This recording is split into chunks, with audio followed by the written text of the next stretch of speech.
Bonjour, je suis Jean-Louis Vandestock, le réalisateur de Rune. Rune est ma quatrième réalisation après Monster Buster Club, Rekit et Loli Rock.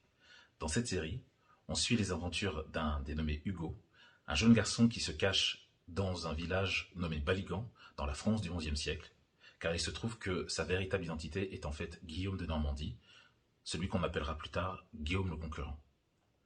Il est aussi l'élu, celui qui doit empêcher Loki, le dieu de la discorde, de sortir d'une cave bien cachée quelque part qu'ils auront avec ses amis la chance de pouvoir trouver et de devoir empêcher cette malédiction de se produire, celle qui revient toutes les 300 ans.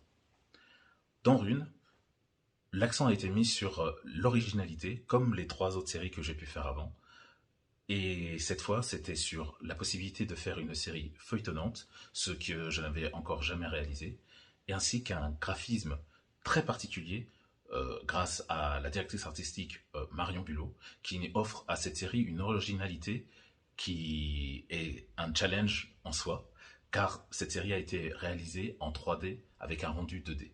Ce qui suppose que pour faire du graphisme très original avec cette technique-là, il a fallu qu'on trouve beaucoup de solutions, beaucoup de triches comme d'habitude, et beaucoup de mélange de techniques pour pouvoir réussir à faire rendre cet univers crédible.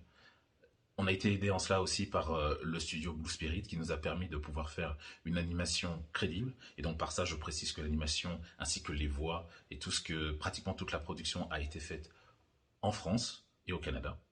Et nous avons, grâce à ça, pu avoir une qualité qui nous a permis de rendre l'histoire feuilletonnante que nous avions à raconter crédible et, je l'espère, aspirationnelle pour les enfants, la cible étant le public de 8 à 12 ans. Dans cette série, nous avons aussi connu l'époque du Covid. Nous avons quand même passé 5 ans depuis 2017 sur cette série-là.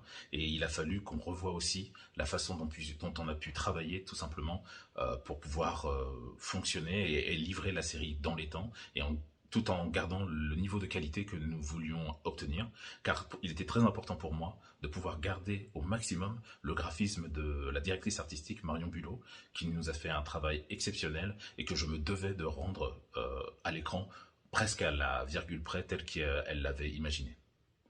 J'espère que le résultat vous plaira et que vous passerez un bon moment en regardant l'épisode. C'est l'épisode 1, il me semble, que vous allez voir. Merci beaucoup, à bientôt et bon visionnage. Au revoir.